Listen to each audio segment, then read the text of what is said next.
Shabbat Shalom from Temple Concord. This week I'm standing with John Brodsky, who is a past president and is the chair of our ritual committee. The reason I've got John here is because the Torah portion this week explains the origins of a ritual that we all encounter sooner or later. Our Torah portion is Chaye Sarah, and it's called the life of Sarah, but it really tells of the death of Sarah and of Abraham's actions to bury her.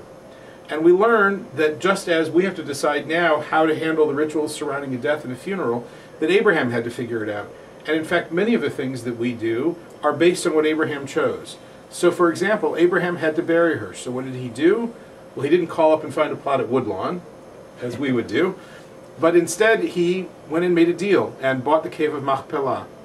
When we do that, when he did that, he was doing that because he needed a place to honor her and respect her, and that's what it's all about.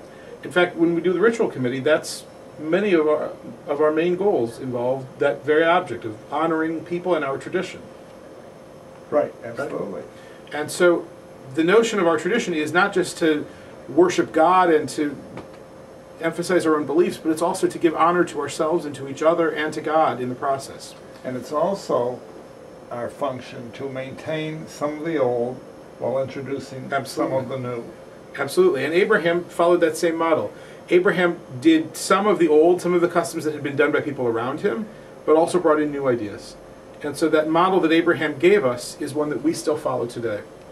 So when you hear the Torah portion this week and you read about Chaye Sarah and the burial of Sarah in the cave of Machpelah, I hope you'll recognize that our tradition has some traditions, some pieces that we carry with us, but there's always room for innovation, to try new things, and to, above all, ensure that we provide dignity and honor while holding true to our principles and our core beliefs.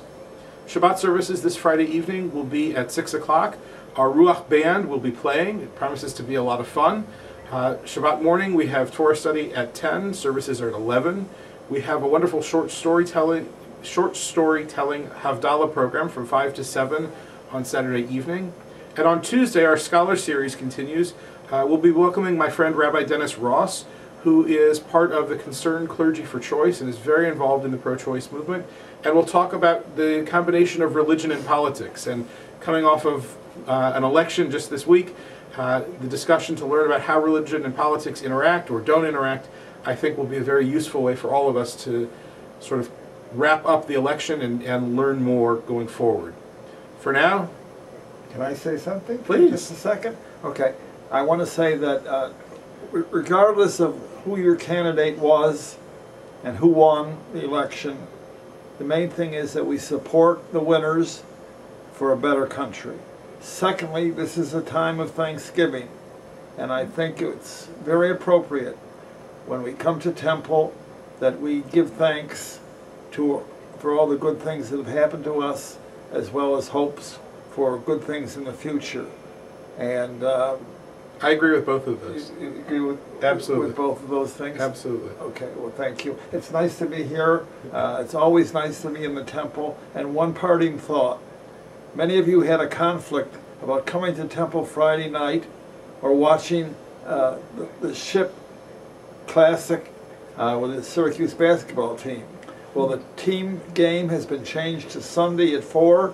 That means everybody will be here for services, right? Everybody should be here for services. John and I look forward to seeing you at the temple.